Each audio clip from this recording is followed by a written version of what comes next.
Second है या third है। हमने इसके अंदर क्या फील किया अभी? हाँ, तुम अंग्रेज एयर वाले, हवा, ठीक है। और अब अगर मैं इसको ये छोड़ रहा हूँ, ठीक है, तो अब देखना एक चीज़ नोटिस करना, इस साइड आओ सभी सभी, जल्दी जल्दी जल्दी जल्दी। अब नोटिस करने वाली बात क्या है वो देखना। यार गाड़ी आ रही है, आ जाओ।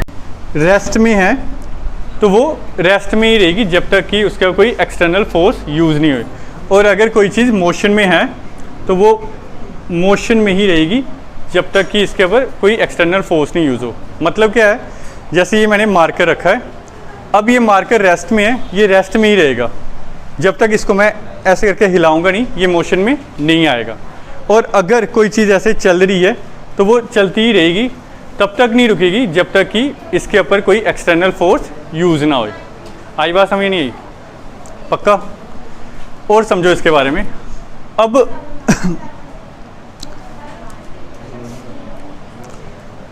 और समझो इसके बारे में, इसी को ही हम बोलते हैं लॉ ऑफ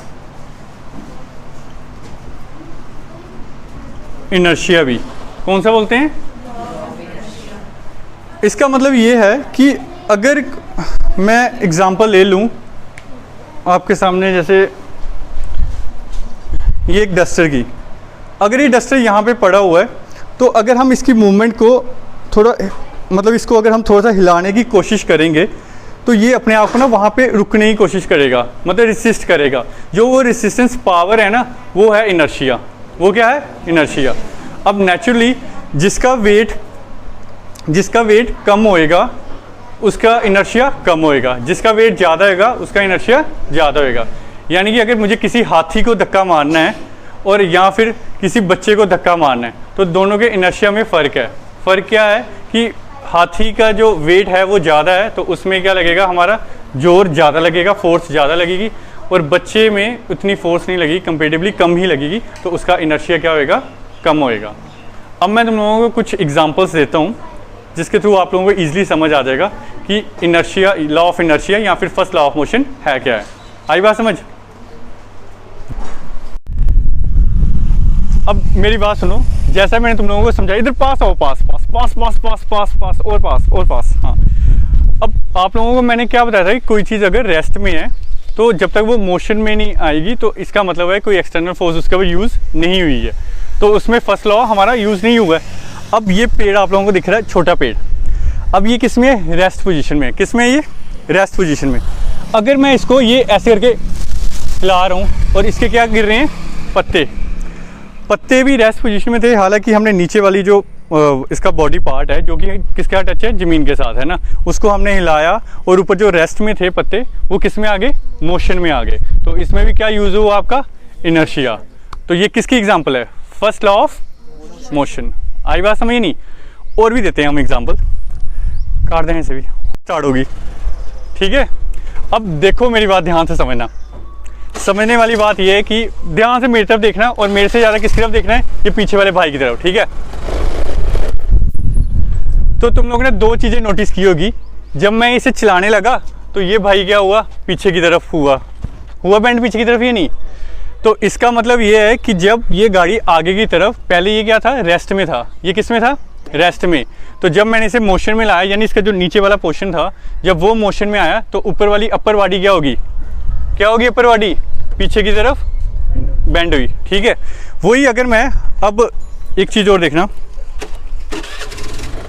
कि ये जैसे मैं चला रहा हूँ और ये मैंने ऐसे ब्रेक मारी, अब हुआ क्या कि ये चीज़ क्या थी? मोशन में थी। किस में थी? ये मोशन में।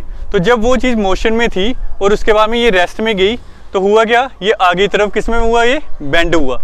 यानी यहाँ पे भी क्या हो रहा है यूज़? आपका फर्स्ट लॉ ऑफ मोशन। और इसमें भी क्या यूज़ हो रहा है? आपका इनर्शिया। आई बात समझ नहीं आई? अब मैं आप लोगों को एक एग्जांपल और देता हूँ जिससे आपको और अच्छे से क्लियर हो जाएगा। चलो भाई, ठीक है।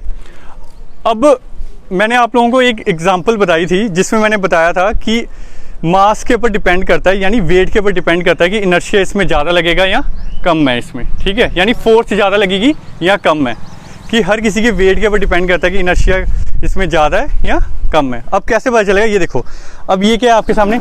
चेयर। अब मैं इसको जोर मारता हूँ तो ये आगे को मूव हो रही है। इसका मतलब क्या है कि इसमें इनर्शिया उस लेवल का है कि मेरे फोर्स लगाने से ये हिल पा रही है। रेस्ट में थी तो ये क्या हो पा रही है, मोशन में हो रही है। आई बात समझ। अब दूसरी तरफ देखो, ये है आपके पास जेनसेट जनरेटर। इसको मैं जोर जितना मर्जी मारूं, जितना मर्जी इसको मैं पुश करूं, तो ये पुश करने के बाद में होगा क्या कि ये यहाँ से हिलेगा नहीं। रीज़न है इसके पीछे का क्या कि इसका वेट इसके कंपेरेटिवली क्या था, ज़्यादा है, और इसमें इनर्शिया आपका ज़्यादा लगेगा, यानी इसमें फोर्स ज़्यादा लगेगी। आई बात समझ या नहीं आई? पक्का? हाँ, अगर मैं बाहुबली हूँ तो फिर तो मैं इसे हिला ले। ठीक है, आई बात समझ नहीं आई? चलो आओ ऊपर। अभी तक मैंने आप लोगों को फर्स्ट लॉ ऑफ मोशन के बारे में बताया। अब एक एग्जांपल बता रहा हूँ, मुझे बताना है कि ये कौन सा लॉ ऑफ मोशन है, फर्स्ट ही है, सेकंड है या थर्ड है। हमने इसके अंदर क्या फिल किया अभी? हाँ, तुम अंग्रेज एयर वाले, हवा। ठीक है, और अब अगर मैं इसको ये छोड़ रहा हूँ, ठीक है, तो अब मुझे ये बताओ, जो ये अभी मैंने एग्जांपल, ये कौन से लॉ ऑफ मोशन की है? फर्स्ट है, सेकंड है, थर्ड है? ये